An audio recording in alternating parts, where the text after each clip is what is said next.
Hiveswap time. I went like almost a month without doing any of this, didn't I? Volume 11, right? Of something. Can I go back? Yeah, it's main menu. I want to read what that says. Volume 11 of pals and promises made and broken. This will be fun. Another night, another long, long walk. Despite the blisters, you're starting to feel truly optimistic. You've got a lot going for you these days. True, you're still technically a castaway on a hostile planet with absolutely no hope of rescue. But if you're completely honest, Earth was pretty shitty too. Sure, 98 people here is a psychopath who would rip your face off as soon as look at you, but it's the other 2% that are really gonna make this all worth it. We're going to. Oh, frick. Nice. Murder. That sounds fun. And then, uh, this guy. Frick. he. P- p- horn piercings. Horn piercings. Fuck it, I'm going with the murder person, whatever her name was. You've had such good luck making friends lately that you feel almost popular, but at the same time, you feel a strange sense of loneliness that new friendship doesn't seem to penetrate. Maybe being the only one of your species light years away from home is starting to catch up with you, or maybe you're starting to understand why popular kids in movies sometimes seem so sad.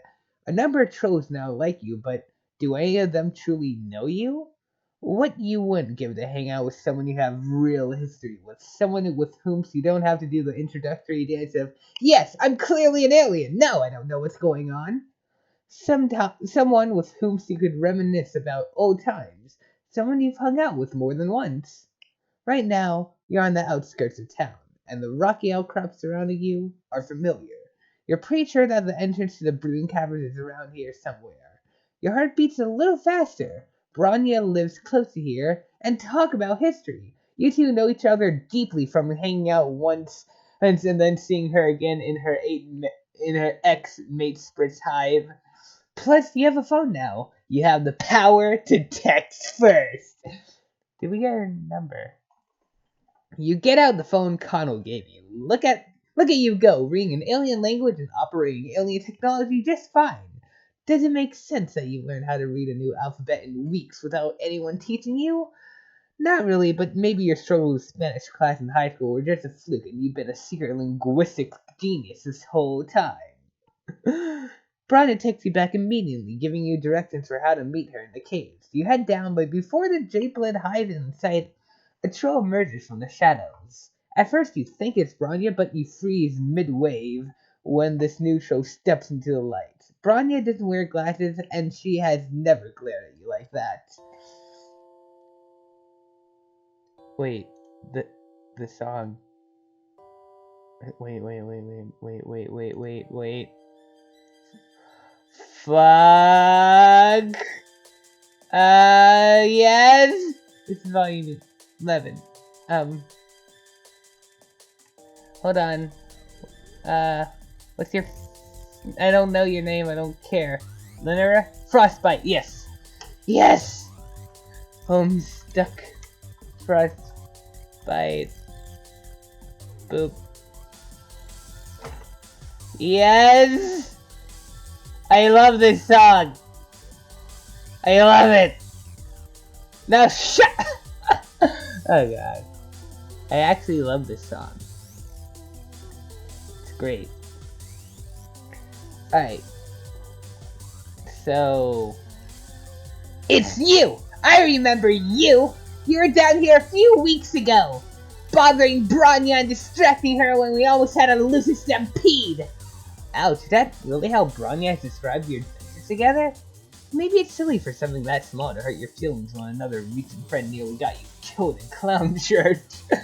But you like to think you and Bronya formed a real connection.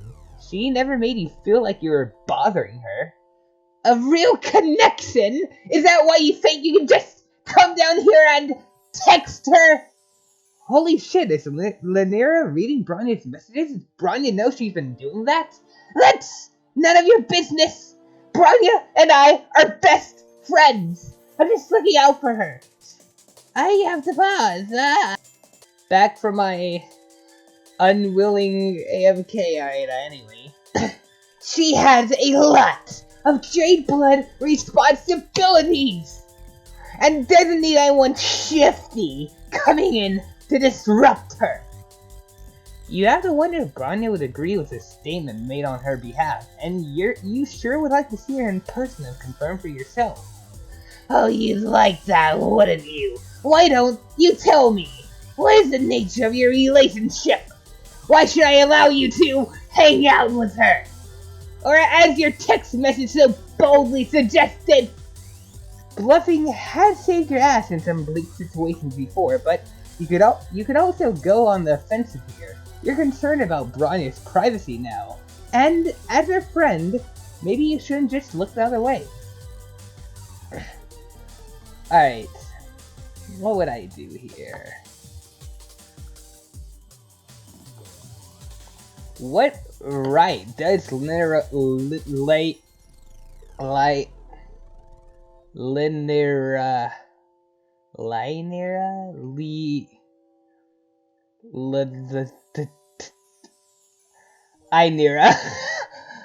what right does Lanera have to creep on Bronya's phone?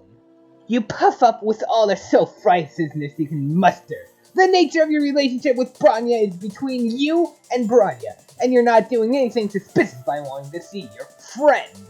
In fact, it seems a lot more suspicious that Lanera is trying to intercept anyone who messages Bronya. What possible reason could you have to justify that?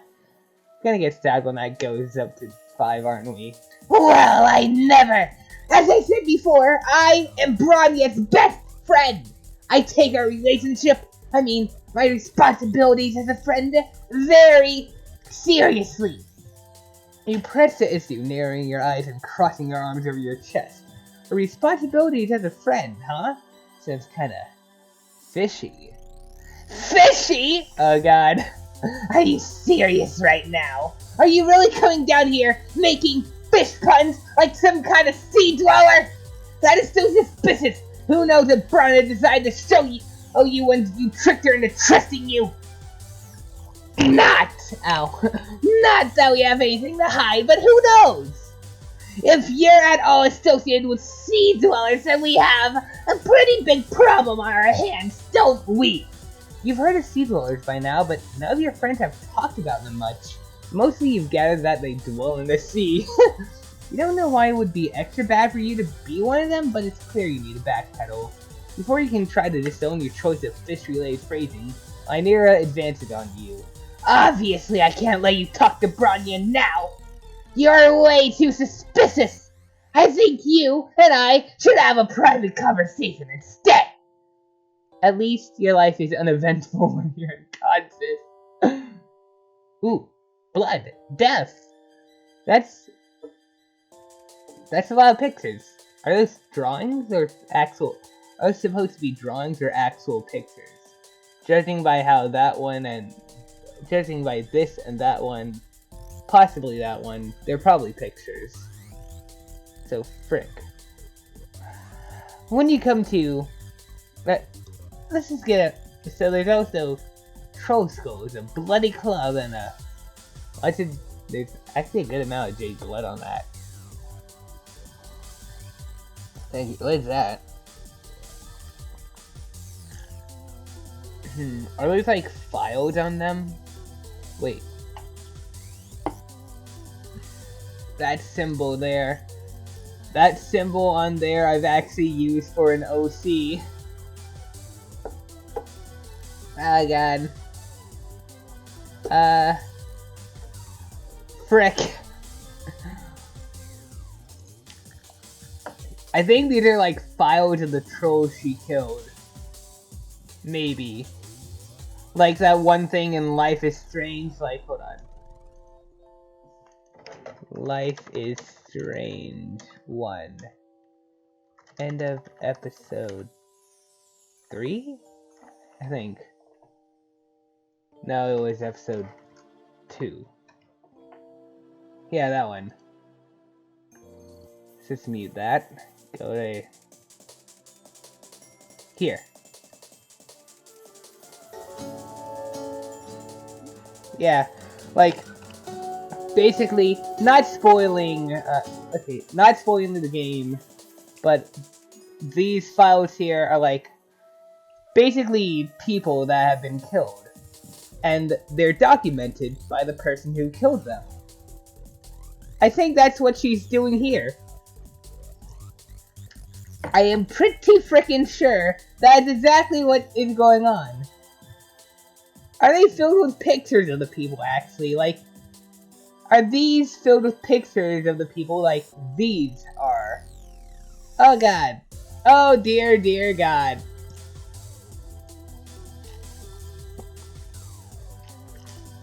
Like, hold on. Does it show what's inside them?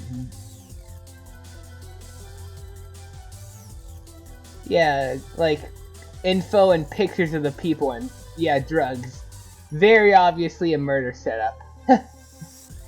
Very obviously. Oh fuck! And there's even handcuffs there!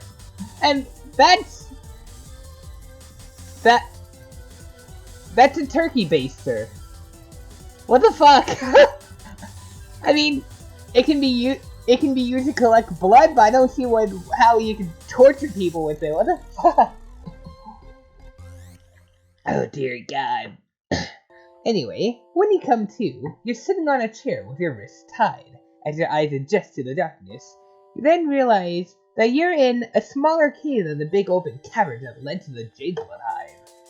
A light switches on, and you can see that the cave walls are lined with bookshelves and there's a desk in the corner. There are books and notebooks and bulletin boards with what looks like outlines and study guides pinned to them. And in front of you is Lynera, holding a knife. Oh good! You're awake. This is my study cave. In the Jadeblood Hive it's hard to concentrate because people break the rules and I get irritated. So I come here to do homework. That's all! Just homework! When you take a second look at the bulletin boards, you see that a lot of what Lynera has are pinned up are pictures of Bronya. Yeah, I was right. There are a few pictures of Lynera and Bronya together, but it's mostly just Bronya by herself, and even a couple blurry photos of Bronya and Elwood. What are you looking at? There's nothing to see here! She branches a knife in your face. Up, and forces you to pause. And back. Alright, anyway. She branches a knife in your face, and okay, yeah, sure, now she and her gigantic knife have your full attention, and you're not looking at her creepy Bronya shrine anymore. I brought you here because your messages to Bronya were highly suspicious. I don't know you, and I don't trust you. You could be trying to see Bronya for nefarious purposes, so I brought you here to vet you. Now, we can talk about what your real intentions are. So, you're definitely going to die in this cave, held captive by an unhinged Jadeblood who is convinced of your guilt from the moment you dare to text her best friend. That kinda sucks. Is that when the Juggalo Club's actually there?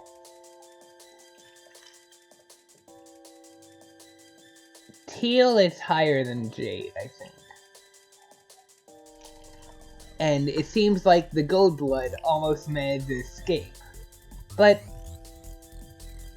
well, he was either caught on his way up, and the blood is from him, and on his continued attempt to escape, could be her, but on their continued attempt to escape, while bleeding, the biggest blood splatter was probably cleaned up. Or maybe they got killed maybe they were killed later on their attempt to escape and the blood is from them being dragged here. Well, the fact that it starts where the club currently is, I don't know. I don't know what to think. Oh, so that thing is probably like one of those. No, nah, it'd probably be too hard to find it, but that looks like one of those little chambers, like you kind of like basically a coffin, but with a bunch of spikes in it, and you close it and die. That's probably what it is. She's all torture ready. Then there's a lot of burgundy blood there. What happened there? I don't know. There's also some over there. Is it from the same burgundy blood? I don't know! You tried so hard, and you got so far, but in the end, it didn't even matter. Oh, come on! Stop playing the victim! If anyone is a victim here, it's me! I tried so hard to be there for Bronya as her best friend, but she doesn't even... Lynera stops abruptly. You see her lower lip start to tremble before she turns her face away from you. The sharp tip of the knife pointed at your throat droops a bit. Its dejected swing takes it dangerously close to your navel, and you try to subtly lean backwards in your chair.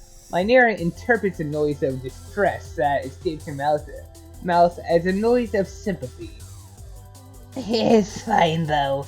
Really, it's fine. Our friendship is great. I wouldn't change anything about it. It's fine as long as she doesn't have any other friends. Because I'm her best friend, I should be the only one she needs. Lynera's knife is now completely lowered, pointing at the floor. That gives you some hope. She seems to have forgotten about her sea dweller suspicions. Maybe if you can keep her talking about Bronya, the whole stabbing notion can be taken off the table, and she might even let you go. You rack your brain for all the knowledge of alternative relationship dynamics that you've managed to compile during your time on this planet. Best friends, they have a special word for that, right? You could tell Lynera that you're sure Bronya doesn't need anyone else. If she and Bronya are Moiros, then Lynera must be very special to her. What? I never said we were Moiros! That's not even the quadrant I want her in! Never mind that! How dare you make assumptions! Hello? Knife point again.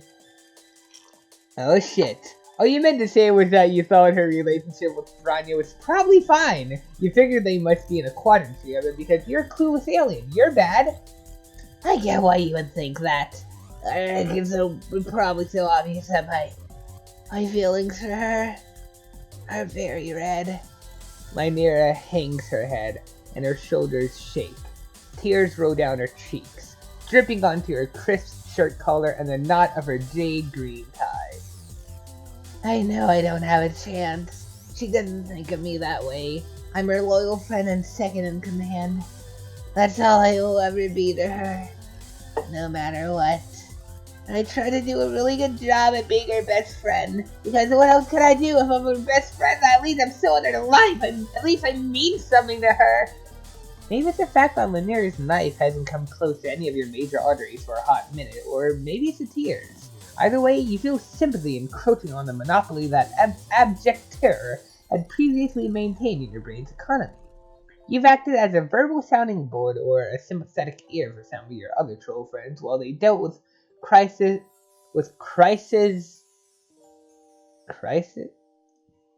Shouldn't it be crises? Crisis. Yeah, crisis. It should be plural.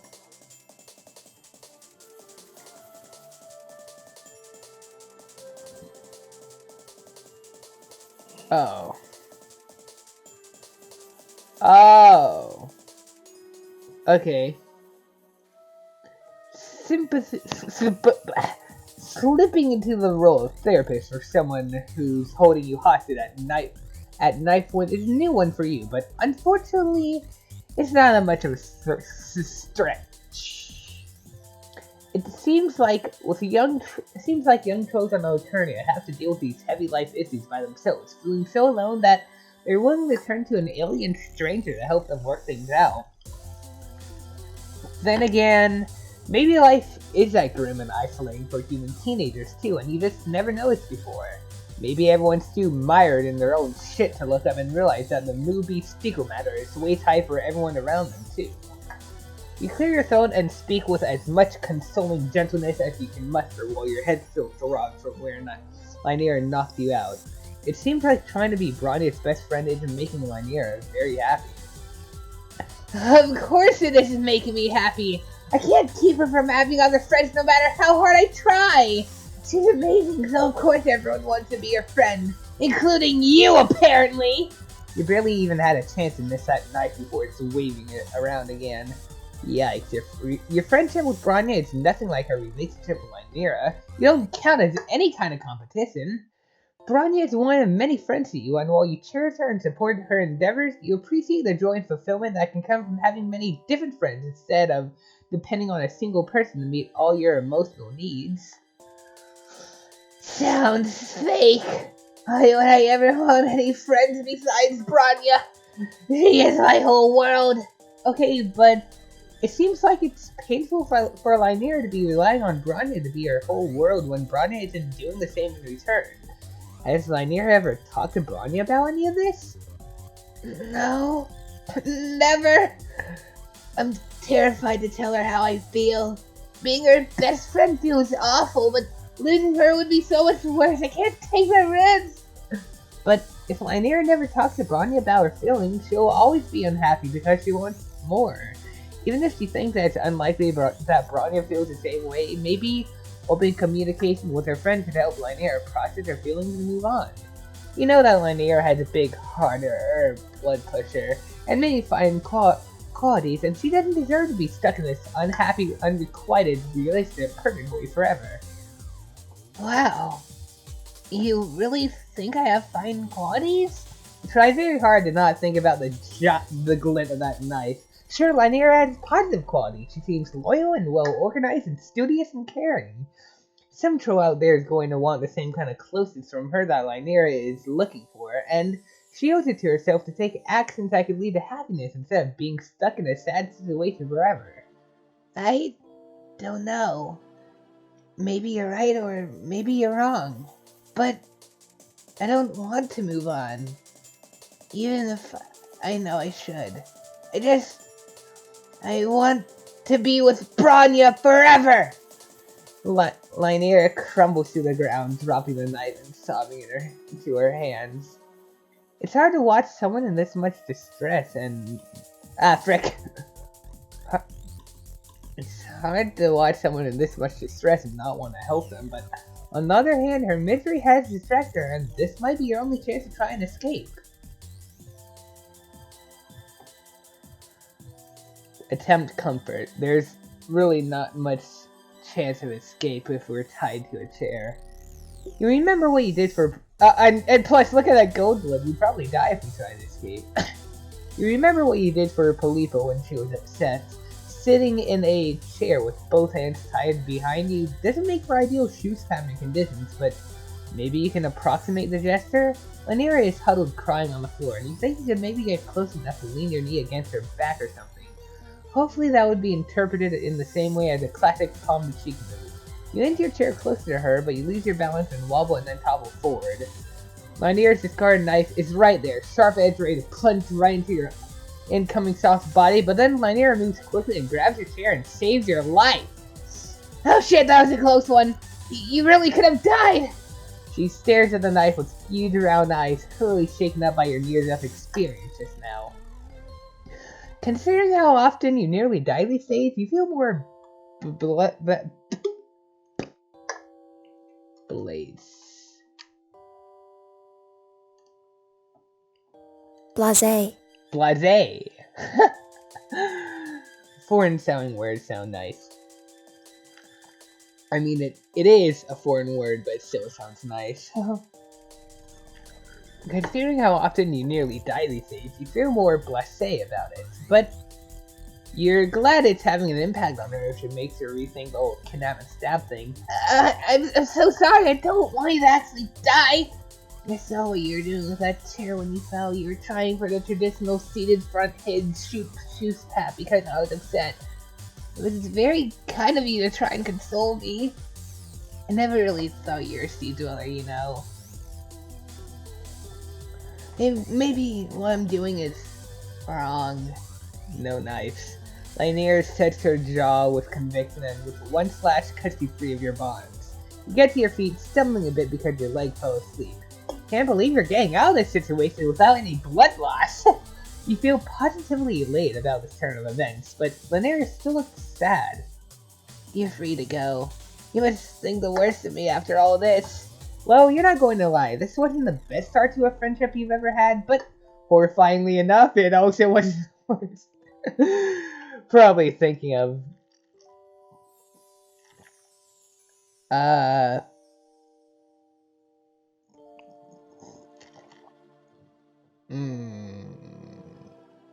What's her name? Our data. Probably thinking of our data there. You feel for Lanier, and you want to show her how a real friend making aficionado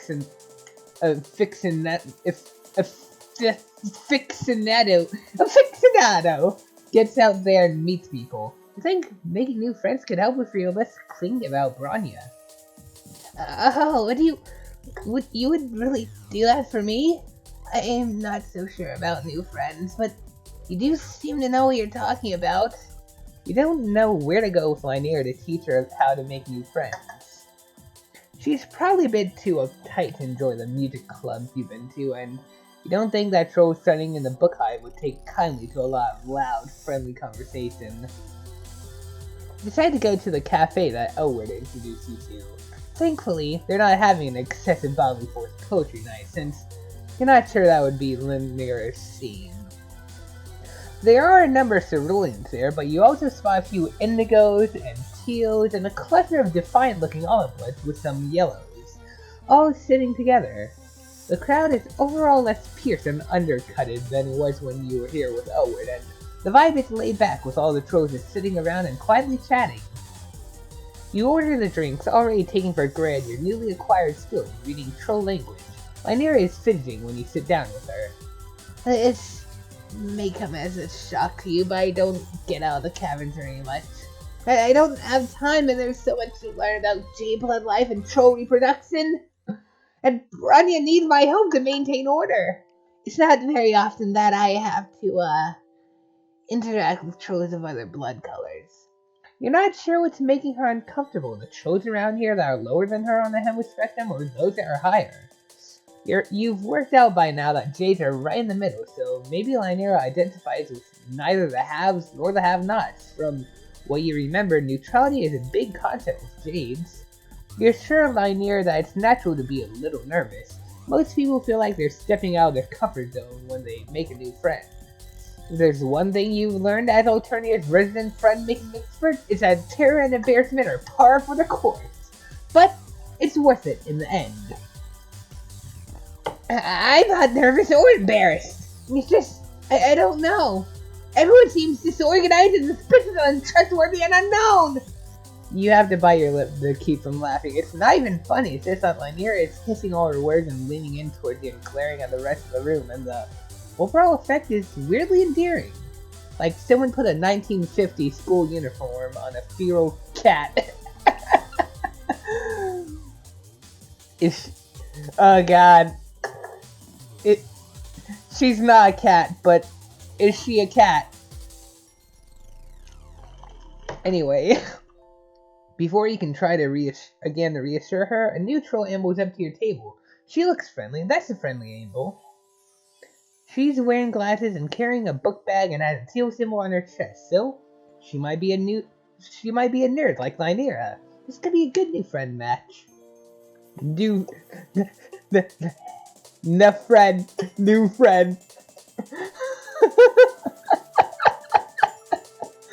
New friend.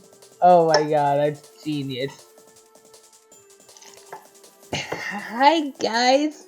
I think I've seen you around before. Do you also study at the book hive? You open your mouth and invite this new friend to sit down, but before you can respond, Lynera interjects.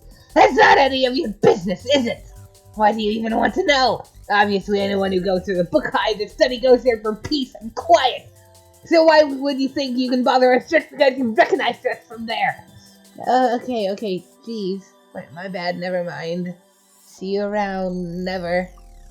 And just like that, a golden opportunity for friendship has gone up in a puff of smoke. What was Lynere thinking?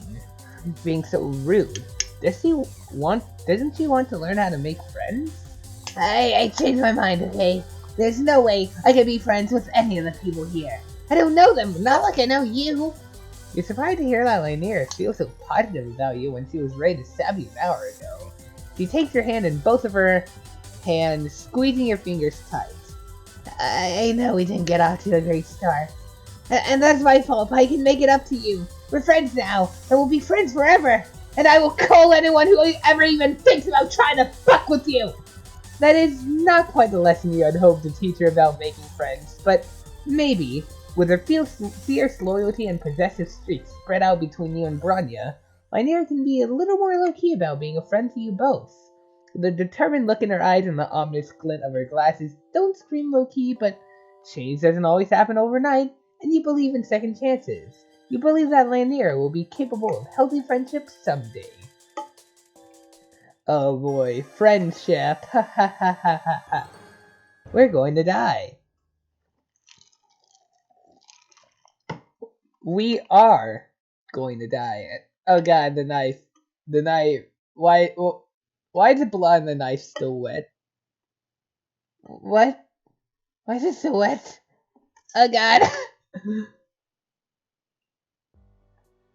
Okay, let's go with a short ending first. Make wild claims about your friendship with Bronya to save yourself. Haha. Haha, no. You and Bronya go way back. If Lynere is unfamiliar with your history, it might be because your friendship with Bronya predates hers. And actually, part of why you texted her today was because your close friendship had recently been getting a little red, you could say. Bronya needs someone to step in and fill the hole in her blood pressure left by Elward, after all. Considering the changing nature of your relationship, Bronya has been even more protective of you than usual lately. Oh god, oh fuck, oh god, oh fuck. Lynere doesn't seem impressed by your astute cultural knowledge, nor does she look intimidated. Her glasses reflect opaque in the musky cavern's lights. She takes a step closer. Her claws, you just noticed, are very sharp.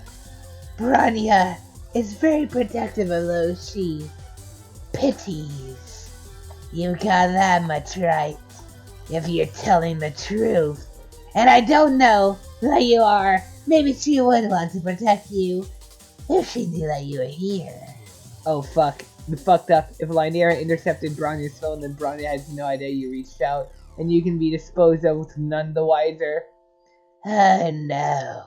Look what you made me do. You had no idea someone with a skirt that long can move so fast. Stab time. It's especially ominous when there's no game over text or load other joke text. Anyway, let's attempt escape! You look around to see if there's anything within reach that you can use to free your bound hands. On a desk, a few feet away, you spot a spiral-bound notebook with a nasty-looking edge on its binding. You scoot your chair over, doing your best not to make any noise, but Lynere is too busy wailing to notice regardless. You get hold of the notebook and saw through the rope on your wrists. It was so hard to watch her and Elward together. Elward doesn't deserve her. She was so mean. I know she's just a Cerulean, but I swear if she shows her face in the caverns again, I will go straight for her primary spurt artery. It's a good reminder that Lynere is dangerous. You saw faster and success. Your hands are now untied. Lynere's back is turned to you while she gets up from the floor. You take a quick look at the notebook in your hands. It seems to be a carefully annotated and organized scrapbook slash diary, chronicling Lynere's friendship with Bronya. On the one hand, it's a bit creepy in the context of how you're still held hostage by the person who made this, but on the other hand, it does pull on your heartstrings. But you keep a firm grasp on those heartstrings because you still got to get out of here.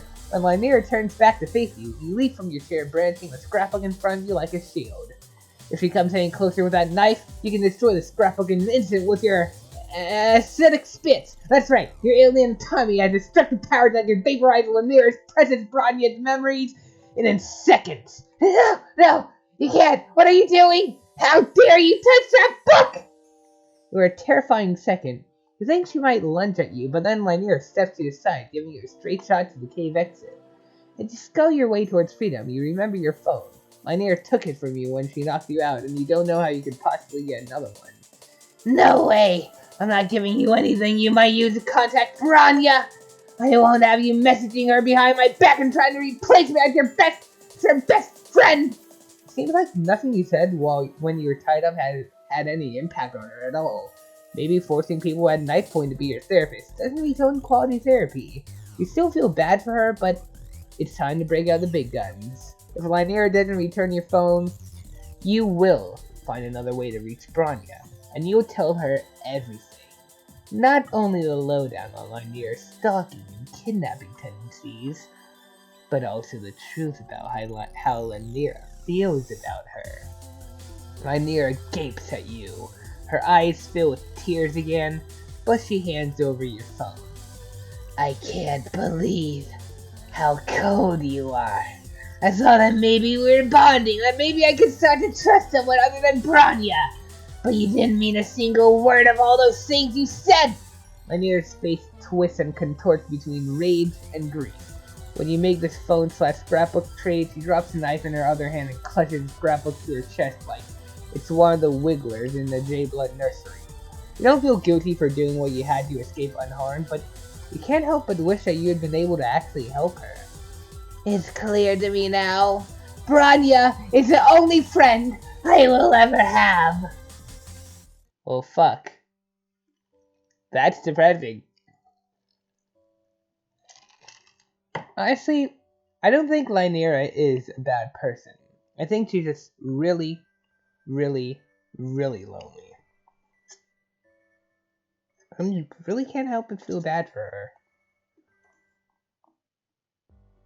She just wants to keep the only person she cares about close.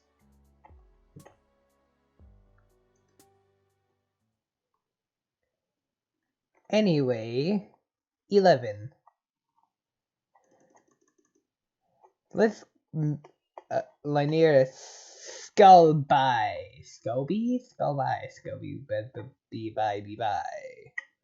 Bebop. Malik Adalov. Let's do it. Malik's like the first troll in forever that doesn't have a hard to pronounce name. Alright. And maybe you're pushing your luck at this point. A reasonable person would just hit up one of their many, many new friends and find a place to crash. But the night is young, so to speak, and you have a good feeling about this particular deathless stretch road. You're just wondering where you should hide out for the day, when a long car pulls up next to you on the street. You hunch your shoulders and keep walking, hoping that they're just here for the scenery. But you are literally the scenery here, so when the back door opens and two trolls lumber towards you, you can't say you're surprised. Oh boy, another... cheers with horns! Now I've seen everything. Little soda cans. That can play games, but seem to have the news on it. Weather. So there is rain. And, well, of course, there's clouds if there's rain. And then Triza, little bar thing. Basically like a home away from home. That can also double as an actual home if needed. Everything you need to survive. I don't see anything to like bathe yourself with, but still. You are a little surprised when they each grab hold of one of your arms and drag you into the car. Up until now, you have found trolls to be surprisingly chatty. You're unexpecting the assault and ask questions later approach. The car takes off before you have time to catch your breath. You will never catch that breath. It's blocks behind you now. It's loose. And here you are without your breath, face to face with a troll who's leaning back on its bench seat. Just straight chillin'. The dome light glints off his blue eyes, and what someone less hip than you might describe as way too many piercings. He has them in his ears, nose, and eyebrow. He even has a couple in his horn. His hair is shaved in a daring undercut, and his teeth are sharp. Can I just direct you to the name of this song? Fortnite Funny Moments Epic Fails, episode 413.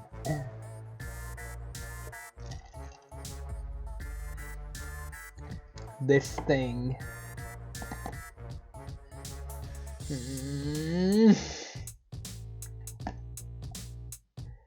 Oh boy. Da, da, da, da, da, da, da. Nah, nah, nah. Alright. This is... What is this? I don't know.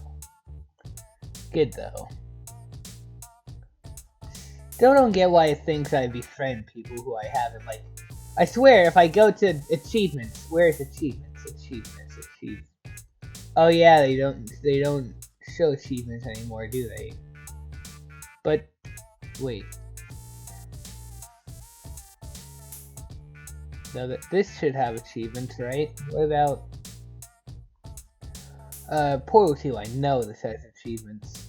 Yeah, okay, achievements are there. Are they here? No. There's that review I did. What about... Pretty sure Pets Request has achievements, but apparently not. Huh. Okay, so... Yeah, okay. It just doesn't actually have achievements. Fair enough. Really looking forward to Hiveswap Act 2 though. Like, seriously. It has a Steam page. Hiveswap Act 2!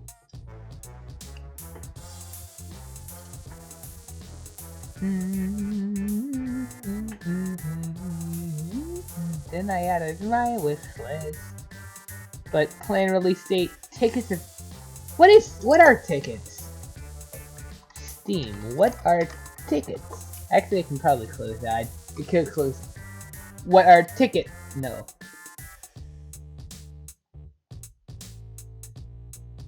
Oh.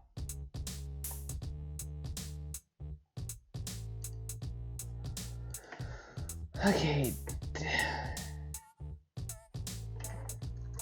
Is a ticket.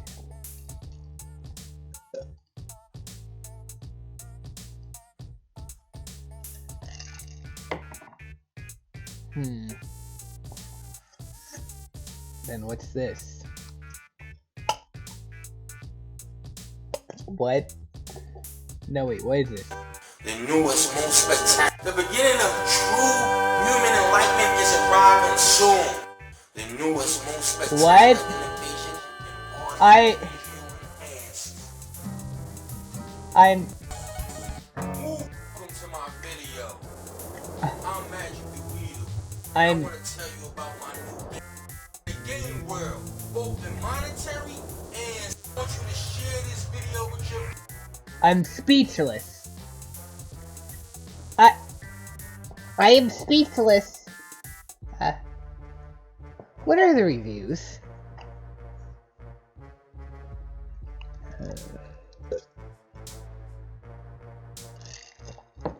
Huh. But that's not what I'm looking for. I want to know if this is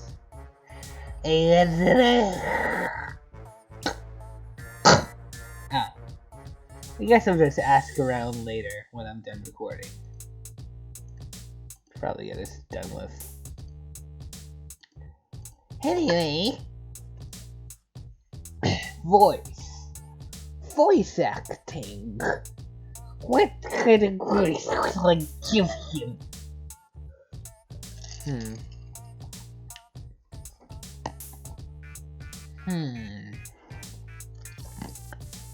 Hey. I don't know, I'll figure it out as we go. Hey yourself, asshole? Hey! Hey. You murmur a hello while trying not to meet those alarming blue eyes. Because, although you've amassed quite a cachet of high blood hoes, oh god, you know what blue typically means for you. Yikes o'clock! You don't love the idea of throwing yourself out of a moving vehicle, but you also don't love being stuck inside of one with high blood. And past evidence has shown that all the wild acts of foolhardy daring end in pain and embarrassment. You have not actually been killed yet. If you didn't die, then you probably won't die now. That's 100% how probability works. You open the door, and before the troll or its ruffians have a chance to protest, you all leave out of there. You were right. You don't die, but it sucks. Sweet plant. Fuck. That does look extremely painful.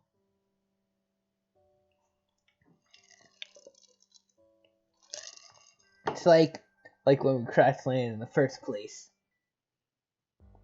Oh yeah, by the way, are we like completely healed now, by the way? Oh, so that looks way too suggestive. Very suggestive, and I hate it. I fucking hate it so much. So much I'm gonna do that. Hey yourself, asshole! Oh damn, some of your newfound self-confidence is bubbled out of you like spit up from an infant. This is gonna go bad fast.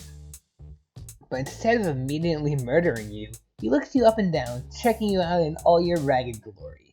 He smiles, slow and lazy. It does things to your guts. Friendship things. His smile stretches wider, going slightly lopsided from his piercing. He looks like he likes what he sees, even if what he sees is you being a rude bitch. There. I did just get my boys to drag you off the street. I get how that equals a little not chill. Sorry about that. I'm Malik. Malik didn't look too sorry, but you're distracted by one of his boys, who is looking at you through a familiar pair of eyes hidden behind a ball of dark bangs. Diamond! Oh yes! Oh, Froggy back! Yes! Hey, I was wondering if you remembered me. Remember? You doubt you ever forget, even with extensions there. Yeah, sorry about the cloak and laser bullshit. Just couldn't let anybody else get their fronds on you first. You know. Wow, he was looking for you, like, specifically? For sure, dude, I've been following you. Really? You feel like you would have noticed someone like him. He doesn't exactly blend in. Malik holds up his palm husk with a chitter app open. You recognize your own profile. Your follower count has gone up significantly since the last time you checked. Right. So everyone equals going on about this new chitter account, Alien Invasion of One. Figure it equals a publicity stunt or imperial propaganda. Uninteresting, not worth my time.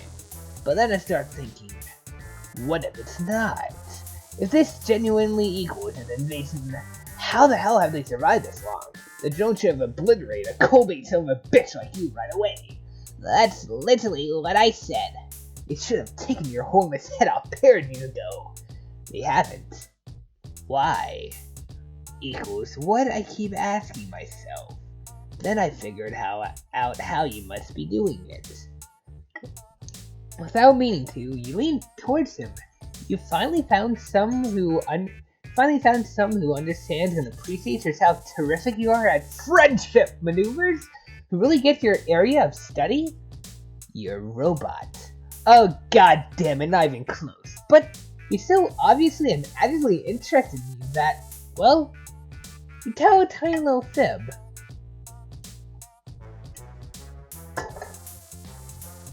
Oh boy. Anyway, frick, I'm a robot.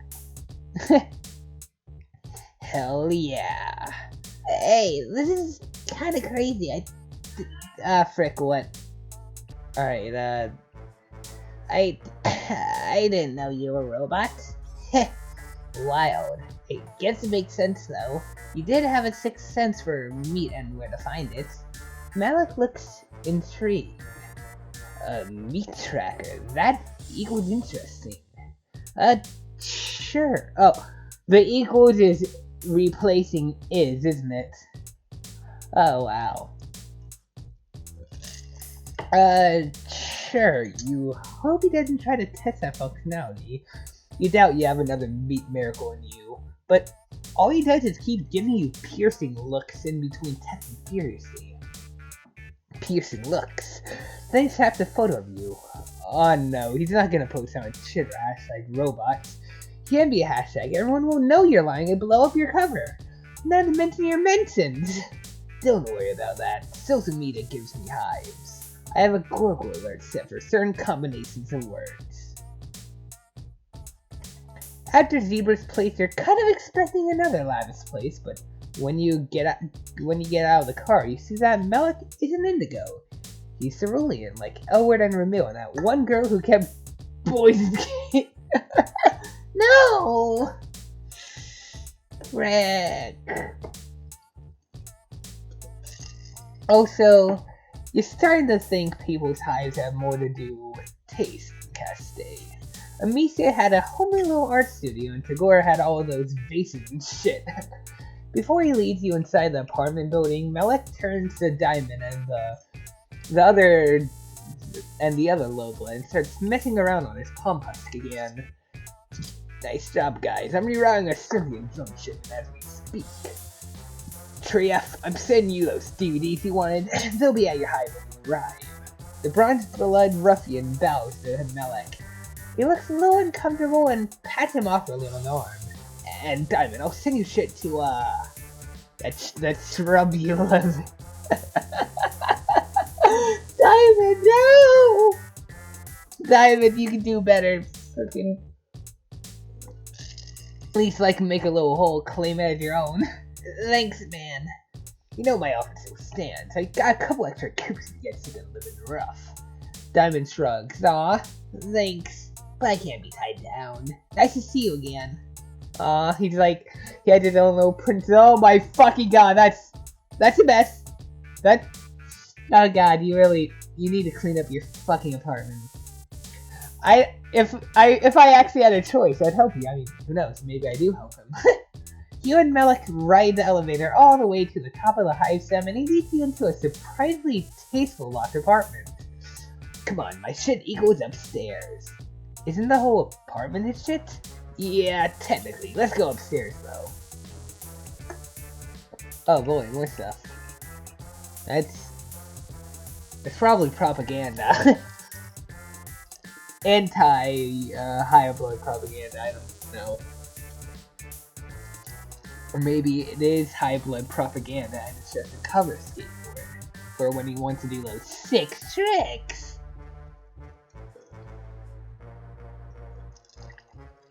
Red cube. I miss Hiveswap. After he brings you up to a higher level that has a recuperator cube shoved against one wall and a couch shoved against another. But they are both afterthoughts to just an ungodly amount of computer shit. Right when you got here, you probably wouldn't have been able to tell that's what it was, but now you're used to Alternative's weird bug tech. Squishy and organic and almost certainly alive, at least in the way that plants are alive, though a couple's wires in there are almost definitely slithering. Melik sits down in front of one of the screens and wakes it with a single swipe of its claws. He gestures you lazily into one of several office chairs. It squeaks as you sit down and sinks a little under your weight. Oh god, that's a little cut off. He proceeds to ignore you as he slides a little pair of thin-frame glasses onto his nose, typing a list of commands into a text box. Then he pushes himself across to another screen with an alert flashing up in one corner. You know what this is all adding up to. He's an IT guy. No, I prefer to be called.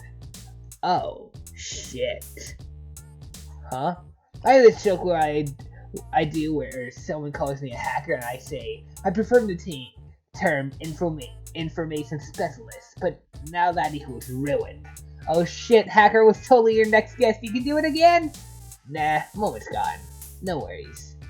So, he's a hacker, that's pretty cool and subversive. You wonder if he's part of Tides' secret anti-government movement. You almost asked and stopped yourself at the last second. Whatever Tides' anarchist leanings are, you aren't going to blab them to this random civilian. As much as you love to meet new friends, you really aren't about to throw one under the scuttle buggy for no reason. Yeah, not a lot of blues get down on this sort of thing. Gold bloods are better with tech. They got that living battery noise, you know how it goes. All the gold bloods you've met have been... Well, as Daisy did have that scatter thing and Kufra hacked the phone or something?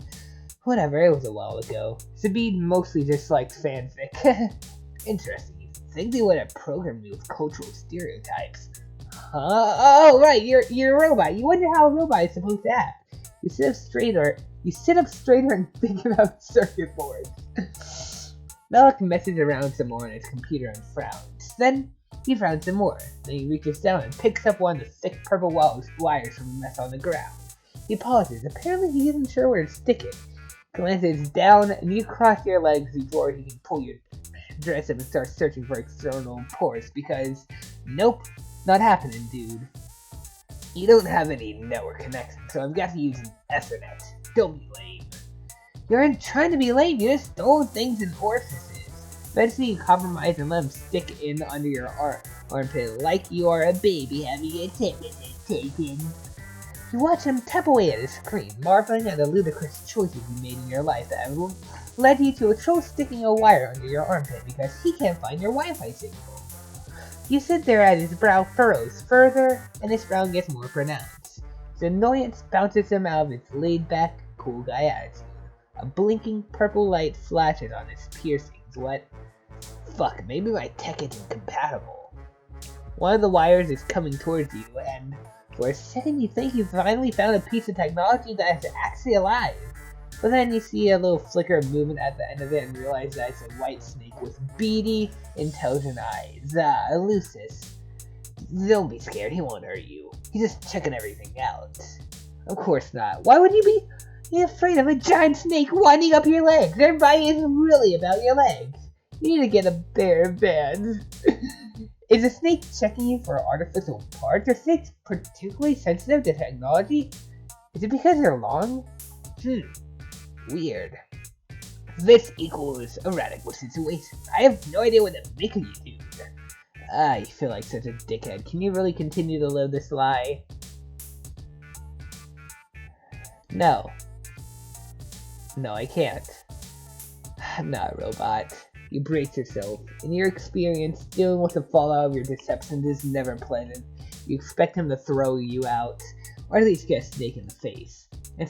Instead, Malik just sags back into his desk chair, which settles with a depressed little squeal. He takes his glasses off and drops them onto his desk, palming at his eyes. It strikes you how exhausted he looks. You thought the dark smudges were eyeliner, but they might be eyeliner and despair. You wonder if now is the time to start apologizing. You're getting really good at apologies. It's true, I was the one who grabbed you off the street. You're probably scared what I'd do to you if you weren't what I hoped you were. Well, more like you were worried about the friend opportunity that would swirl down the drain, but yeah, okay.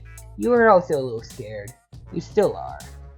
It's the total, body-encompassing ambient fear that is always buzzing in the background of everything you do on Eternia. So subliminal that sometimes you wonder if it's its total opposite. The complete absence of fear. That equals deep, man. In retrospect, it equals pretty fucking stupid to assume a robot is going to solve my problems. Very true, in your limited experience, more robots, more problems. Yeah, there's just something new, you know. Something I haven't tried yet. Why is it exactly that it's trying so hard to do? It seems to be pretty well off, what with hacking drones and shit like that. Malik laughs. Yeah, hacking drones. That equals all this bullshit. Oh, what? So you're not giving your friend stuff? His Lucis curls around his ankle affectionately. He gives him a little nudge. His palm screams and he pulls it out of his pocket and just looks at it for a couple seconds. I can't deal with this right now, come on. He heads down to the lower floor, waiting at the bottom of the steps to see if you are following. You are, albeit nervously. I like that little red cube though, reminds me of Myro.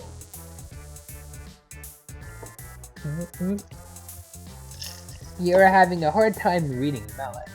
Maybe it's all the piercings. It gets worse when he calls the elevator and then stands back. After you.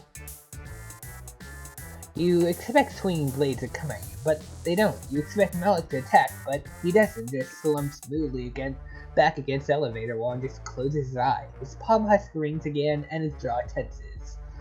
He just seems like a laid-back dude, honestly. It's not like mean or anything. He just kind of wants to. I think he just wants to make the world a little better, even if only for a few people. Ooh, effect. The elevator goes past the. Alright. We're back. Hopefully, almost done. The elevator goes past the lobby. Then it goes past the basement and the sub-basement. Fuck, what's the sub of a sub-basement? Dude, what? The sub-basement is just a square dungeon-like space. Damp trickling down the walls. Your stomach crumples and your heart bounces up into your throat. Oh no, is this Malik's cerulean murder dungeon? A phantom pain presses against your ribs and arm. But Malik just leads you through a gap in the wall that you initially took for a shadow. It opens into a tunnel with rough stone walls and dirt-covered floor. It's clearly man-made or troll-made. The air grows damper and the sound of rushing water gets closer and closer. Ooh, that's nice. What the frick is that? That's graffiti. What is that? You emerge from the tunnel and find yourself on the bank of a wide underground river. Malik sits down on the edge of the overlook. Sit down. Sorry, this equals not as comfortable as a loft. Oh man, Malik brought you to a special place. I don't know if I'd call it special, but it equals a place to come to a lot. You sit down next to him. You get how this could be pretty zen just watching the dark water flow by. The walls glow with an eerie bioluminescence, digging craters underneath Malik's tired eyes. Also, he pulled his phone out and shows you the screen. No HUD signal. This equals the only place I can really unplug. Kinda relaxing, you know? Oh yeah, you imagine the demands of being an information specialist could really put a dent in your chill. Heh, yeah. You sit there with a rock digging into your ass and allow yourself to appreciate just how deep this gesture of trust really is. Even after you lie to him, he wants to tell you his life story. Fuck, you love life stories. You ask him exactly what he wants with your not-existent robot laurels. He said something about reprogramming drones, didn't he? Could he be part of the resistance? What? Oh, you mean all that low-blood right stuff. Nah, what equals even the point? That's a great way to get cold. But he helped Diamond and that other little guy. Yeah, but they're cool, and I was paying them for services rendered. Roughing you up. He nudges you with his elbow. So far, all I've been able to do equals reroute delivery drones, just some weak sauce shit like that. That equals is a pretty pathetic way to fuck up the system. You aren't sure you get what he's about? Why care about fucking up the system if you don't want revolution? I guess I wouldn't mind revolution? Alternative equals alright. Well, for me, it equals alright. Not for everybody. I'm not so fucking myopic to think I don't have it better than a lot of trolls, and I'm not one of those bulge buyers who wank off about the sanctity of the blood and how low bloods deserve what they get. They don't. It blows. I don't blame them for feeling bad or whatever. I just gotta worry about myself. That equals all I got energy for. Well, he does seem to be doing pretty okay, like he had that sweet pad. Right, yeah, perhaps sweet, maybe. Then it equals all gone. Everything I've worked for, and I'm up in motherfucking space. Right, this space war sounds like a huge drag. Yeah, dude. He tosses a rock into the dark water below. But that equals a plan, right? If I own the drones, I own the whole system. I own the airists. They'd all be playing my game with my rules. His eyes glint in the semi-darkness, and so does a little hint of fang when he smiles. His piercings light up like tiny points of fire. You tell him that sure sounds like revolution talk to you, and also possibly villain talk? He grins like you're flattering him. Right, Bud sweeps away from that, and other hackers won't. I mean, I work alone. I'm not fucking psionic. I can't use mind honey. It won't kill me the way it would a Rusty, but I definitely get runs. And I don't have sweeps. I have months, maybe peregrees. Okay, so months still exist. Peregrees is something else, though. If you ask him if he thinks things are gonna be really bad for him up there in space, like I said, I'm not psychic, so no one equals gonna turn me into a battery. Don't make me a fucking soldier or a spy. What about his hacker skills? Oh yeah, check out all my illegal activities. Please, give me a good assignment. Hell no. Yeah, he couldn't really put that on his resume. If I was a high blood, I could get away with it probably, or they might think he was cute if I was a low blood. But mid-casting equals like, no way. Fuck, there's gotta be something. He pulls out his palm husk and starts frantically tapping away. Wait, you thought he didn't have any signal down here? Yeah, but I got a Wi-Fi hotspot. What am I, some kind of fucking Luddite? He gestures to one of his earrings. You're unsure if he means his jewelry is a Wi-Fi hotspot or if that's a troll gesture for you are an idiot. Ha ha ha ha ha ha ha ha. Hey, buddy, you said you were gonna unplug. That's important to your mental health, isn't it? Getting off the internet once in a while. Can't really speak for yourself since you've only very recently become an internet celeb. Malik waves you away. You make a grab for his palm husk. You aren't honestly sure why. Maybe you're trying to be flirty or playful or some shit, because everybody knows there's nothing more flirty and playful than stealing people's stuff. Bitches love that. You manage to snatch it away, but your floppy fingers fumble and you use loose of your grip. Shouldn't be lose use of your grip. Use loose. And you use what? Malik's phone sails over the edge of the bank and into the dark waters below. That splash is the sound of your doom. Malik stares at the water, then he stares at you. His mouth moves soundlessly. You threw my tech in the water. Malik puts his hand on your shoulder. Somehow, against all impossible odds, he's still gonna be chill. Wow, what a guy. You hit the water before you know what's happening. It isn't freezing, but sure as hell isn't balmy either. The current grabs you and tugs you under. Your knees and elbows scrape rocks and your dress tingles around your legs and make it hard to kick back towards the surface. The water is so dark, you don't even know where the surface is. Just when you're making peace with the fact that your grave is going to be a watery one, something grabs you from behind and hauls you upward. You gasp for air, choking in more water than anything else. Oh fuck. Two strong hands push you up onto the bank, then begin smacking you on the back. You don't think it's gonna help. It'll help you cough up any water, but you do think it's gonna bruise. Oh fuck. Oh god, he's... Oh hey, grub scars. Cannon. Whoa. My bad, dude. That was his reflex. He threw my shit in the water, so I threw yours. Are you okay? You hack up one more gasp of water. And give Malik a thumbs up. He's as wet as you are, hair slicked back off his forehead. It makes his eyes look huge and impossibly blue. He jumped in to save your clumsy ass. His shirt is gone and hey, now you know the location of two more of his piercings. You apologize for grabbing his phone. In retrospect, you should not have tried to be cute at the edge of the river. Yeah, you don't have to try. I mean, fuck. Malik flushes. Oh god. Right now you just look like a drowned squeaky. Sorry I fucked up your rumpus robe. I'll lend you something. Cool, you're kind of over this dress anyway. Hey. Malik twists his claws together.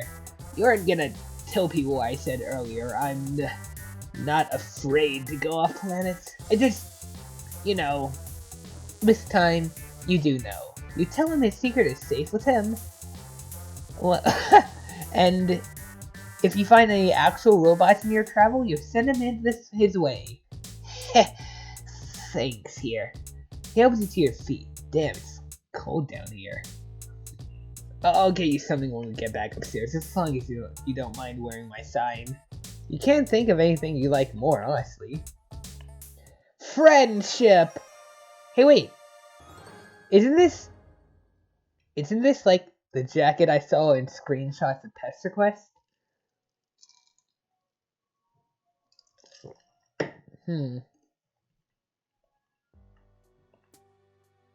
Interesting. So, we're gonna have this until the end of the game. It's like, we're gonna have this for like the second half of the game.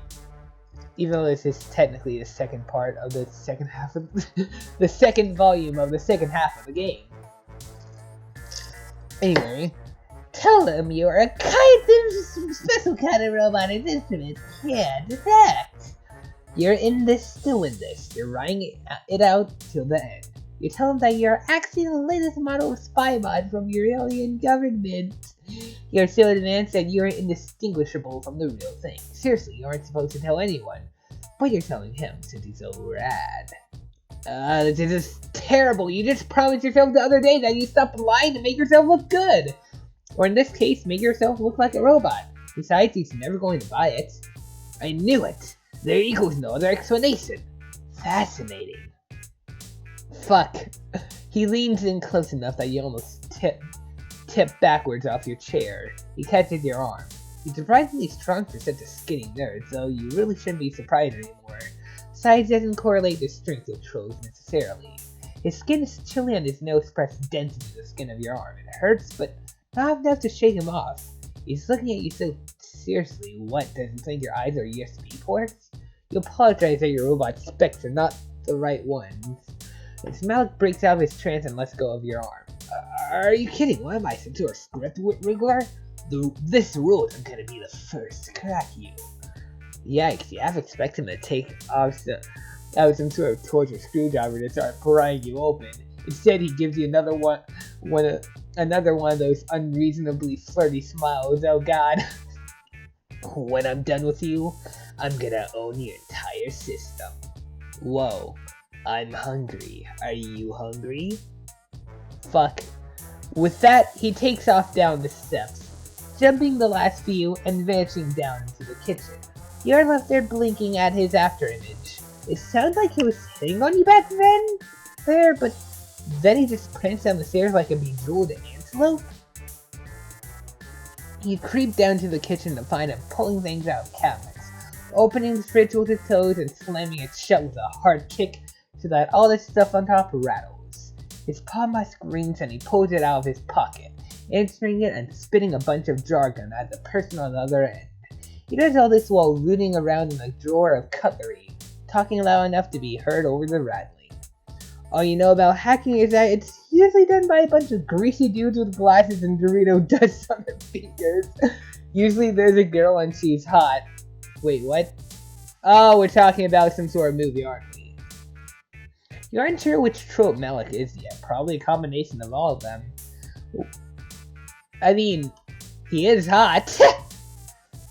While he yells at somebody over the phone about blockchain, you take the time to wonder, rather sheepishly, how many other piercings he has and on what parts of his body. I haven't tried fucking with robots yet, really. So far, I've only reprogrammed drones remotely. You realize belatedly that he's no longer on the phone and is instead talking to you. Wait. Oh, we just wondered, we didn't ask. Oh right, he mentioned something about that earlier with Diamond, hacking into drones to reroute their delivery routes. Heh, yeah, rerouting equals easy. I always got all my gear that way, all the good stuff equals reserved for blues. Wait, isn't Malik blue?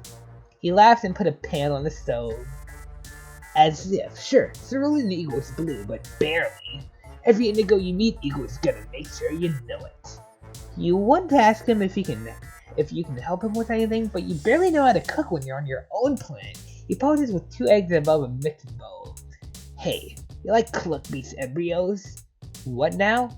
He cracks the eggs. The yolks are purple and runny. Your stomach squirms uncomfortably. Oh my bad, can you even eat? What? Oh yeah, robot. Of course you can eat. It wouldn't be a very clever disguise if you couldn't eat, right? Although now that you mention it, you really haven't been eating as much as you did on Earth. The meals you've had have been few and far between, but you aren't even that hungry. Weird. Oh god, what if you are a robot? Plot twist! Malik is not privy to your existential crisis and therefore keeps cracking eggs. Cluckbeast embryos. God, troll words are ridiculous. Not really. No language equals inherently any more ridiculous than any other subjectively. They should really have programmed that in when they taught you to read Alternian. What? Nobody taught you how to read. You're on shit or all your chirps are Alternian. Let me see your palm musk. He holds out a hand for your phone. His nose are painted a shimmery black, and he has on one of those thick rings that can double as a brass knuckle. You tell him that you figured you just had the palm musk on the Earth setting, but of course, that makes no sense. Nobody here knows about Earth or about English for that matter. Pretty sure it's not even the most commonly spoken Earth language.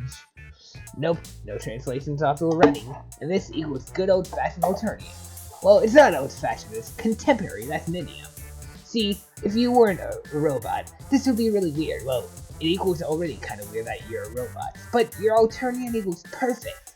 You want to tell him that your Alternian is in no way perfect. You have literally no idea what's going on. But before you can get the words out, a terrific crash comes from somewhere above you. Malik drops your palm husk into the bowl of Cluckbeast embryos. Dang. No! Okay, I forgot what I was saying, but that looks like a toothbrush. Fuck! Drones! Shit, you don't need this right now. You, a fake robot, have no chance against a real robot. With lasers. Even worse, Malik rounds on you, lips drawn back from his teeth. You! This equals your fucking fault! They must have tracked you here. No other way they could find this place. I'm off the grid. Try to point out to Malik that maybe the drones are mad about all this hacking business, but he isn't listening to you. He's shoving his palm husk into his pocket and making a leap for his window. Fuck, can he survive a 10-story drop? You're unsure. One thing's for sure though, you can't. Oh. Well, fuck.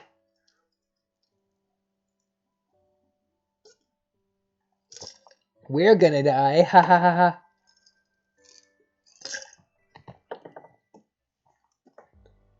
That was actually a really good volume this time. Like, I don't know. I don't know what to think about these volumes. God damn it, I forgot Duck Scratch. I don't really know what to think about these volumes at this point, but they're pretty good. Oh boy. Only I could go right to being completely blind and having no idea what to expect. Oh well. We're done for now. Thank you for watching, as always. I'm really looking forward to Hiveswap Act 2. Goodbye. Boop.